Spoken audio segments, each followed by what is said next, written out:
Once, my father suddenly passed away from an unexpected illness, leaving behind a debt of $2 million. How about you inherit all the legacy? You can repay the debt too, but return your love as much as you received from your father. My mother and brother Tom unilaterally decided on my father's inheritance, imposing the debt on me. My anger towards them reached its peak. But imagining the situation they would face later, I couldn't help but laugh inside. My name is Nancy. I am a 24-year-old single woman. I graduated from a junior college and currently work as a nursery teacher at a daycare. I have always lived at my parents' house, with my father, mother, and Tom close in age. Since childhood, I haven't gotten along with Tom. He, being a graduate of a prestigious university, looked down on me, a junior college graduate. Moreover, due to my modest personality, he'd mock me for not being popular or not being attractive. Poor thing. With your average looks and lack of academic credentials, there's probably no man who would date you. Tom often belittled me by bringing up my academic credentials. In reality, I have a boyfriend, but I keep it a secret to avoid angering Tom. While I used to get hurt by Tom's sarcasm, that's in the past now. I take pride in my work as a nursery teacher. Above all, interacting with children and watching them grow is a great joy. I've become unfazed by Tom's words now. My mother, who values my prestigious university graduate, Tom, calls him her proud son and boasts about him to relatives and neighbors. On the other hand, I was treated like an unwanted child. My mother obviously prioritized Tom and gave preferential treatment to him. Unlike my mother, my father always supported me. When my mother only gave snacks to Tom, my father would secretly hand me the same treats. Also, he'd proudly tell me how he admired my choice to become a nursery teacher. I cherished these gestures and encouraging words for my father and loved him deeply. My father was the CEO of a small company, and Tom worked with him. Sadly, it seemed that the company's financial situation was deteriorating lately. Despite my father's tireless efforts to reduce the deficit, working late every day, Tom showed no empathy. This company, run by someone who looks so evidently poor, isn't for me. With such words, Tom quit my father's company and chose a job at another firm.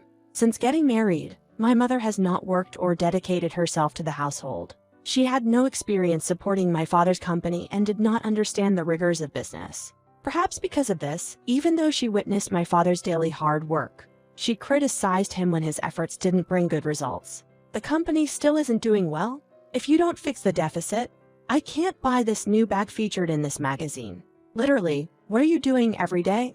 You're really useless. My mother loved spending money. She was especially obsessed with buying luxury brand items one after another and often made impulsive purchases. Hearing her speak as if she couldn't see the value in my less prosperous father, I felt outraged.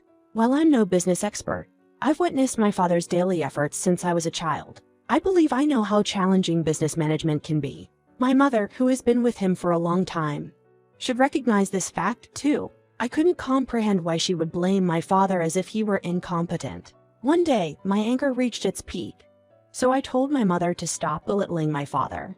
But her response was condescending. Why do I have to be scolded by someone like you? People without an education should hold their tongue. Don't comment on what you don't know. Perhaps inspired by my mother's attitude, even Tom joined in and harshly criticized me. My mother and Tom, and then me and my father. Despite sharing the same blood, our sense of values and personalities were so different. Nancy, don't let their words bother you. Education doesn't matter. You take pride in your job as a nursery teacher. That's what truly counts. Thank you, Dad. While a part of me wanted to stand up to Tom, I also felt inferior to my capable sibling. Tommy, in such a state, my father offered me words of encouragement. This warmed my heart, and as long as my father was by my side, I felt fearless. At one point, an unexpected event occurred. Father, what? I was shocked to hear the news that my father had collapsed at work. According to the company's staff who contacted me, he was rushed to the hospital in a very critical condition. Upon receiving the news, I immediately ran to the hospital. Meanwhile, my mother and brother did not show up. I'm too busy to leave. You take care of Dad's nursing, my mother said. Why would she say such a thing when my father's life was in danger? Surely she had more free time than I, as she was jobless. What could be so important that it took precedence over being by my father's side? With disbelief, I went through the hospital formalities and listened to the doctor's explanation. It turned out that my father had acute heart failure and only had a few days left. I visited the hospital whenever I could, longing to see his smile again. A few days after my father collapsed, as if he had heard my feelings, he briefly regained consciousness while I was holding his hand. Dad, I'm so glad. Do you recognize me? Hey, Dad, can you hear my voice? I kept calling out desperately, but he just gazed at me with a distant, vacant look. Then he quietly closed his eyes and never opened them again. Until my father passed away, neither my mother nor Tom visited him. They only showed up just before the funeral to check on the arrangements. Clearly reluctantly, while talking to them there, it became clear that my father's company was bankrupt with a debt of $2 million. Inheritances include debts. Upon learning of this debt, my mother and Tom started blaming my father, even while the funeral was underway. He wasn't reliable when he was alive, and now he's left us with debt. A real curse, they said. Exactly. But what are we supposed to do about all this debt? My mother wondered. I have a good idea, Tom said with a smirk, looking in my direction. Since Dad was so fond of you, why don't you inherit everything? Of course, you can pay off the debt too. I agree with that plan. Pay back the love you received from Dad, my mother said. Unbelievably, my mother and Tom were trying to push both my father's inheritance and his debts onto me. Despite my father's death, they didn't mourn the fact but only cared about their own positions. They always belittled and ridiculed my father and me, looking to use us only for their benefit. But I had a plan tucked away, something my father asked me to use in case something happened. Now was the time. On deciding this, I concealed my true intentions and agreed to their request. Understood. I will inherit all of my father's estate, including the debt. My easy agreement surprised my mother and Tom. After all, I was taking on a debt of $2 million. They probably expected more resistance from me. But their satisfaction at having offloaded the debt on me seemed to override that. They looked at me with triumph and condescension. You're really going to pay off all the debt? We're thankful for that. I don't know what you're thinking, but this is lucky for us. You really are foolish. Well, it's to be expected with your low education. And so, my mother and Tom relinquished their claim to my father's estate. Since there were no other relatives with inheritance rights, I alone inherited everything from my father. After his death, I left the home where I no longer wished to live and started my independent life. Then, I secretly put my plan into action. Several months had passed since my father's death when one day, "Hey, what the hell is this?" Tom, whom I hadn't seen in a while, turned red with rage and seemed ready to grab me violently. The cause of his anger was probably that he happened to see me coming out of a house that can be described as a mansion. Why is Nancy, who was supposedly burdened with a $2 million debt and whose social status is quite low, living in such a fancy house? It was evident that the question would come out of Tom's and my mother's mouths, looking at their astonished faces. It's been a while since we saw each other, and that's quite a greeting. I'm glad to see you're doing well, I said. The nerve of someone with no education to be joking around. I'm asking you what's going on, Tom retorted. This is where I live. Is it strange for me to be coming out of my own house? What? Tom, gaining momentum in his anger, pressed on toward me. However, as a nursery teacher who lifts children every day, I've developed more strength than the average woman. In contrast, Tom, somewhat of a shut-in and not the one for exercise, was frail. I quickly subdued my advancing brother and in no time had him on the ground. He seemed not to understand what had just happened. Looking down at Tom and my mother, who rushed to his side, I smiled and revealed the truth. It's because you two were kind enough to renounce Dad's inheritance. Before he passed away, my father had been quietly building wealth through real estate transactions for many years to avoid future risks, despite the debt the company was in. After I inherited the estate, the market value of the properties gradually increased, so I sold them when the time was right. Even after excluding inheritance taxes, the profit from real estate exceeded $5 million. My father had told me that the value of the properties would increase soon, which is why I accepted the entire inheritance despite the substantial debt. However, instead of repaying the $2 million debt with the proceeds from the real estate sale, I first distributed appropriate compensation to the employees of my father's company. Then, I also received my father's life insurance payout. The total amount was $3 million, a staggering amount. Wait a minute, life insurance is usually received by the wife, right?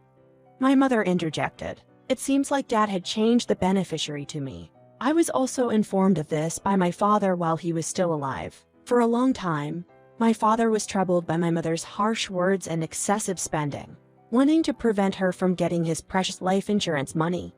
He trusted that I would manage the money properly and change the beneficiary to me. I have a dream that I haven't told anyone about. It's to support and nurture children who are in economically challenging situations. With the money I got from my father's estate and life insurance, I built a large house that looked grand enough to be called a mansion.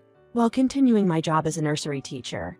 I'm also using the real estate investment skills I learned from my father to steadily increase my assets. After explaining everything, my mother and Tom were furious and raised their voices. "This is a joke. Why didn't you tell us something so important? Yay! If we knew about the real estate, we wouldn't have let you inherit it." To their loud complaints, I replied firmly, "Dad anticipated that you would react like this if you knew. That's why it was our secret, to prevent you from taking everything. I never imagined you would react exactly as he predicted." But he was right. "What do you mean? Anyway, give us our share of the inheritance. We have a right to it."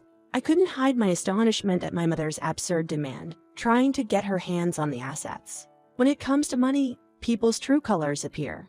My mother and Tom were just as cowardly and arrogant as I knew them to be.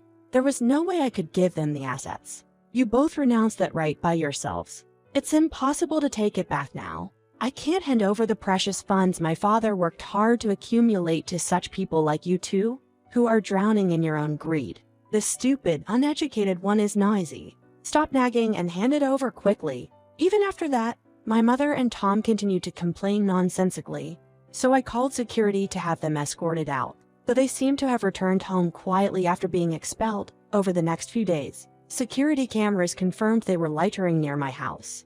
Their actions, trying to meet with me to get a hold of my father's inheritance, made me feel sick. So, using that footage, I reported them to the police as suspicious individuals. Finally, I no longer witnessed my mother or Tom near my home.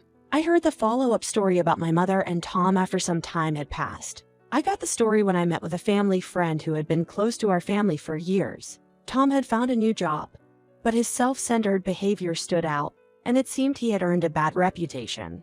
Within less than a year, he was disliked by his boss and was relegated to meaningless desk work every day. This was a stark contrast to the special treatment he had received as the president's son at my father's company in the past. Eventually, the harsh work environment got the better of him, and he left the job. When he tried to find another job, his poor reputation had spread within the industry, and it was difficult for him to find a new position. "When are you going to stop lazing around? Get to work," my mother would say. "That's no way to speak. It's not like I'm just relaxing every day without doing anything," Tom would retort. "What kind of effort are you putting in? You useless, unemployed person," she would criticize. My mother, who had always doted on Tom, seemed to have completely changed her attitude after witnessing his failure. She blamed him for being incompetent and jobless and became cold towards him. It seems that the change in behavior from my mother, who had always been supportive, caused Tom psychological pressure, and he eventually became a shut-in. My mother, having relied on my father's earnings for a long time and continuing her life as a housewife, lacked both the skills and the willingness to work. Now, it seems both of them are struggling to make ends meet. As for me, I am now married to the man I had been dating for a while, and we live in the large house that I own. My husband sympathizes with my dream of caring for children with economic difficulties. Together, we are making preparations for this dream, setting up the necessary facilities, and obtaining the required qualifications. I cherish the gratitude I have for my irreplaceable father, and, together with my husband, I am enjoying a fulfilling life.